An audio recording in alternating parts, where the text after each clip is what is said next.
Good morning, all of you. Today we are going to here study class number two, chapter number one, business environment. In previous class, we studied about the meaning of business environment, what is the features of business environment, and importance of business environment. Today we are going here to study. After that, dimension of business environment means types of business environment. Dimension means measurement, size or in dictionary meaning dimension means measurement, size or quantity we can say. Clear है? But here we can say this is the classification or types of business environment. First one is micro environment and second one is macro environment. Micro means, in other words, in simple language we can say micro means छोटा, macro means बड़ा. Means micro में हम एक individual unit की study करते हैं और micro में एक होल यूनिट की मतलब एक कंट्री इकोनॉमिक कंडीशन, जीडीपी और इन्फ्लेशन की स्टडी करते हैं. But in case of micro environment, small single enterprises और सिंगल यूनिट और इंडिविजुअल यूनिट की स्टडी करते हैं. Clear? In micro environment there are two types, internal factor and external factors. एक बिजनेस एंटरप्राइज में here we are studying about the business environment of a business of a enterprises. Clear? अब एक enterprises में which type of internal factors and what is the external factor. Internal factor means within the business organization, means like corporate cultures, like management, like board of directors, like employee. We are studying about that. And in case of external factor, we will study about competitors, middlemen, banks, intermediaries, financial institution, etc. Okay. Now here we will study about the what is the definition of micro environment. Okay. Microenvironment, internal and external factors which exercise a direct influence on the working and performance of an individual. Here is talking about individual business organization. Means we are studying about here microenvironment means chota. In definition itself says individual business organization, means here we have to study in microenvironment internal and external factors.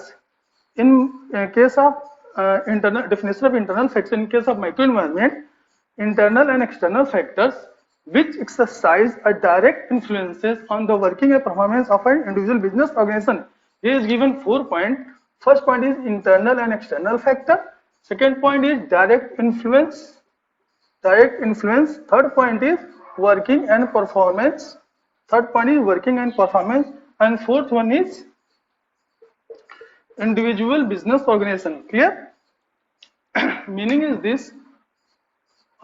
Internal and external factor means internal and external factor which directly affects on the business enterprises working and performance of an individual business organization, micro environment. Okay.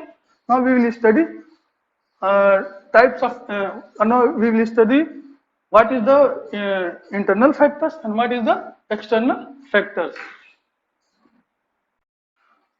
Now, what is internal factors? Internal factors in micro environment. All the factors existing within all the factors. Here is talking about all the factor. First point is all the factor existing within. Second point is existing within business firm. Clear hai? All the factor existing within means a business firm, not outside, within the business firm. All the factor within the business firm which exist within the business firm is being called internal factors. Which is controllable, uncontrollable को count नहीं करेंगे, which is जो कि controllable होगा उन्हीं को count करेंगे, which are controlled by and business enterprises. Okay, clear है? Here's the definition. What is the meaning of internal factor in case of micro environment? Means all the factors within the business organization. Clear? Now here the what is the main factor which affects the main internal factor of an enterprise. Clear? First point is corporate culture. Here corporate culture means what is value, belief and attitude of an employee or of the management or of an enterprise. Clear है? Corporate culture में किस चीज की बात करता है? Value, attitude, belief management का employ के लिए और बिजनेस ऑर्गेनाइजेशन का कस्टमर के लिए कैसा है. We will study in this heading. Means corporate culture. Second point is mission and objective. What is the mission and objective of an enterprise? Means उसकी फिलोसफी क्या है, पर्पज क्या है, उसके प्रायोरिटीज क्या हैं, एम्प्लॉय के लिए क्या प्रायोरिटीज है, कस्टमर के लिए क्या प्रायोरिटीज है, सोसाइटी के लिए क्या प्रायोरिटीज है। We will study in mission and objective. Third point is talking about the top management structures. Top management structures में बोर्ड ऑफ मैनेजमेंट आते हैं, टॉप एम्प्लॉय आते हैं, सीईओ आते हैं, में जो फाउंडर्स आते हैं, प्रमोटर्स आते हैं, शेयर होल्डर्स आते हैं, ये सब किस में आते हैं, टॉप मैनेजमेंट स्ट्रक्चर्स में। इनका मेन काम क्या होता है टॉप मैनेजमेंट स्ट्रक्चर का, मॉनिटर करना और डायरेक्शन देना, किसको, एम्प्लॉयों को मॉनिटर करना और डायरेक्शन देना। क्लियर है। Now fourth point is power structures. अब कंपनी में as we study about the top management, clear है। अब कंपनी में पावर, अब ये पावर स्ट्रक्चर की बात करते हैं। अब कंपनी में क्या होता है, किसी कंपनी में या किसी भी बिजनेस फर्म में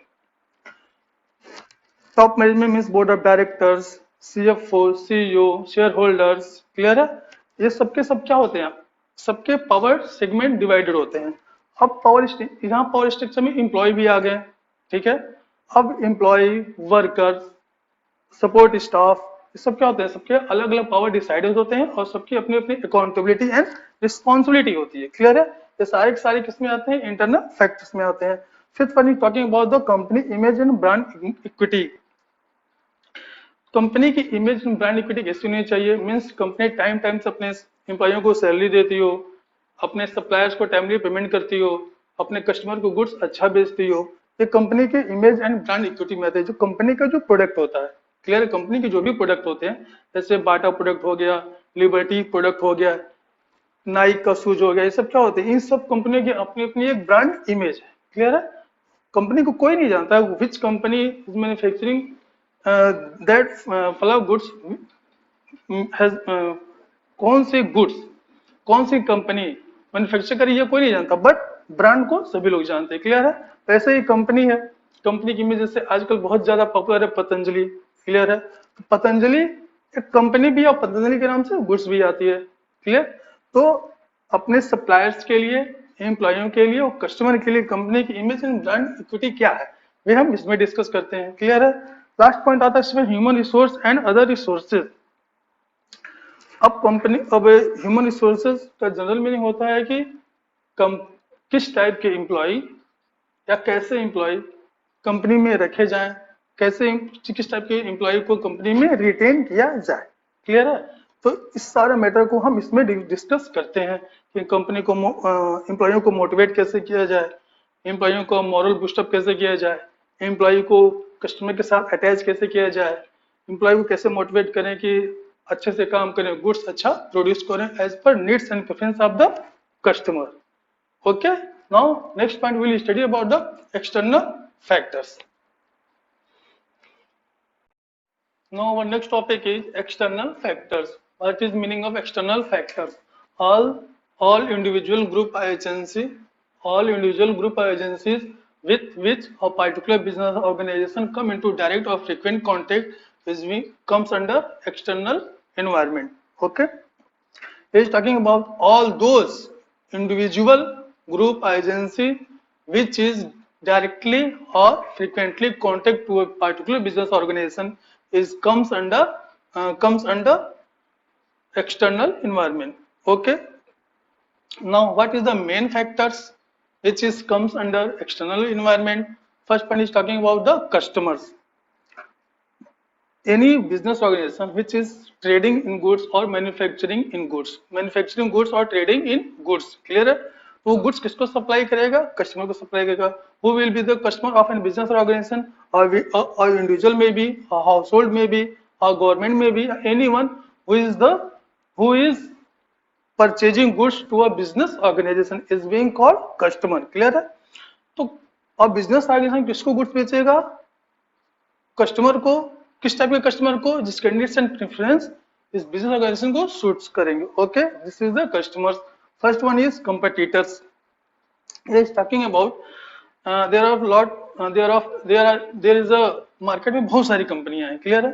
मार्केट में बहुत सारी कंपनियां, तो बहुत सारी कंपटीटर्स में है। सपोज करो अगर हम शूज में जाएं तो बहुत सारी कंपनीज हैं, ऑटोमोबाइल्स में जाएं तो बहुत सारी कंपनीज हैं, होम अप्लायंसेस मतलब TV, electronic item, electrical items में जाएं तो बहुत सारे कंपटीटर्स हैं, मार्केट में बहुत सारी कंपनियां हैं। तो ये कंपटीटर्स क्या करता है, कंपटीटर्स किसी भी बिजनेस ऑर्गेनाइजेशन को अपने कंपटीटर को ध्यान में रखते हुए अपना बिजनेस करना होता है। क्लियर है? तो दो तरह के कंपटीटर्स इनको फेस करने पड़ सकते हैं। पहला डायरेक्ट कंपटीटर, दूसरा इनडायरेक्ट कंपटीटर। डायरेक्ट कंपटीटर कौन से होते हैं? जो कि सेम लाइन में गुड्स बनाते हो। जैसे ऑटोमोबाइल्स है, ऑटोमोबाइल्स में कौन कौन सी कंपनी है? मारुति सुजुकी कंपनी है, हुंडई है, ठीक है, स्कोडा की कंपनी है। ये सब क्या करती है? सेम लाइन के गुड्स बनाती हैं, तो उनको भी इनको प्रॉब्लम फेस करना पड़ सकता है। इनडायरेक्ट कंपटीटर्स कौन से हैं? जैसे इंटरटेनमेंट सेक्टर में हम चले जाए, जैसे कोई सिनेमा हॉल है, सिनेमा हॉल में हम क्यों जाते हैं? एंजॉय करने, इंटरटेन करने हैं। अब उसी के साथ साथ में कैसीनो में भी लोग जाते हैं, कैसीनो में भी क्या करने जाते हैं? एंजॉय करने, इंटरटेन करने। क्लियर है? Third point is supplier. अब सप्लायर कौन है भाई? जिससे अब बिजनेस ऑर्गेनाइजेशन गुड्स परचेज करे, वो हमारा क्या होता है? सप्लायर होता है। तो हमें ये बिजनेस ऑर्गेनाइजेशन को ये देखना होता है कि वो एक रिलायबल रिसोर्सेज, एक ट्रस्टवर्दी रिसोर्सेज से अपना गुड्स परचेज करे। क्लियर है? इतना गुड्स परचेज करे ताकि वो अनइंटरप्टेड सप्लाई गुड्स की होती रहे। तो हमें सप्लायर भी बहुत ध्यान से सिलेक्ट करना होता है। क्लियर? नेक्स्ट कर अब मार्केट इंटरमीडियरीज। अब कंपनी ने गुड्स बना ली, कंपनी ने गुड्स बना ली, ये कंपनी है और ये कंज्यूमर है। अब यहाँ से यहाँ तक कंपनी को गुड्स लाने में बहुत सारे मार्केटिंग इंटरमीडिएट यानी मिडिल मैन की आवश्यकता पड़ती है। मिडिल मैन में कौन हो सकता है? होलसेलर हो सकता है, रिटेलर हो सकता है, एजेंट हो सकते हैं, बहुत से लोग हो सकते हैं। तो ये सब क्या होते हैं? मार्केटिंग इंटरमीडिएट होती हैं। क्लियर है? तो this point is talking about the marketing intermediate. Clear? Now comes here financiers. Financiers, अब कंपनी में फाइनेंसर कौन हो सकते हैं? फाइनेंसर कौन हो सकते हैं? जो कंपनी को फंड प्रोवाइड करता हो या कंपनी को फंड प्रोवाइड करता हो, यानी कंपनी के पास खुद के फंड हो या कंपनी मार्केट से लोन ले। तो कंपनी को फंड फंड कौन प्रोवाइड करता है? एक हो गए शेयर होल्डर,